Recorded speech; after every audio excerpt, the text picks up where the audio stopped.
blues fans, you found us and I'm glad you did. Time for the next episode of This Week in the Blues. It's our 5-minute take on blues history. I'm your host, Jimbo Big Train Madsen with the blues band Big Train and the Loco Motives. We're your favorite blues nerds. We're just a blues band based in Oklahoma, crisscrossing the country trying to keep the blues alive. So let's take a look and see what happened this week in blues history. Magic Sam started recording the album West Side Soul on July 12th in 1967. It would prove to be groundbreaking in pairing soul and blues together. West Side Soul was a fresh, spirited distillation of the blues, as it was being played in Chicago's South Side clubs. It is often cited as one of the most important modern electric blues albums. The album includes an updated Sweet Home Chicago, which became a popular blues anthem. Blues in the Mississippi Night was recorded on July 13th, 1947. And this is an important story, so please hear me out. When folklorist Alan Lomax recorded Big Bill Broonzy, Memphis Slim, and John Lee Sonny Boy Williamson, the results were so controversial that he waited a decade to release the album, and even then disguised the identity of the artists and the location of the session. They did more than play the blues on the album. They defined it in candid conversation, relaying such wrenching tales of hardships and racial injustice that, according to Lomax, they feared that a release of the recording might bring reprisals against them. Born in Arkansas in 1924, Claude Blue Smitty was an overlooked Chicago blues guitarist and singer who helped bridge acoustic Delta blues into the electric post-war sound. After serving in the Army, he performed alongside Muddy Waters and Jimmy Rogers while working as an electrician.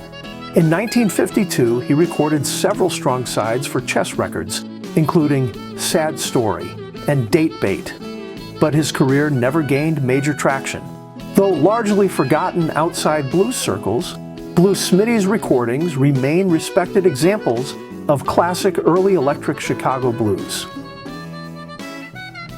Blues musician Washboard Sam Brown was born on July 15, 1910. He was reputedly the half-brother of Big Bill Broonzy. In the 20s, he performed with Sleepy John Estes and Hammy Nixon in Memphis. In the 30s, he moved to Chicago, performing regularly with Broonzy, Memphis Slim, and Tampa Red. In 1935, he began his recording career and became one of the most popular Chicago blues performers of the late 1930s and 1940s, selling numerous records and playing to packed audiences. He recorded over 160 tracks in those decades. Born on July 16, 1902, Richard Hacksaw Harney was a Delta blues guitarist and pianist whose talent remained largely overlooked. He first recorded in 1928 accompanying Pearl Dixon and Walter Rhodes, but personal tragedy, shyness, and a speech impediment limited his rise to fame. Harney spent much of his life tuning and repairing pianos while performing in juke joints, on street corners, and briefly on the famed King Biscuit Time radio show in Helena, Arkansas. Despite decades in blues music, he rarely recorded until releasing a solo album in 1972. Here's a weird one for you. On July 17, 1967, Jimi Hendrix plays his 8th and final show as the opening act for the Monkees, which understandably does not go well, as the 10-year-old bubblegum chewing Monkees fans want nothing to do with Hendrix. Go figure. Blues guitar player Lonnie Mack was born on July 18, 1941. Mack was a self-taught musician who developed a unique blend of blues, rock, and country that defied categorization. Mack's virtuosic guitar skills were evident from an early age, employing techniques such as string bending, vibrato, and fast-paced solos. His signature instrumental track, Memphis, showcased his incredible talent and became a blueprint for future generations of guitarists.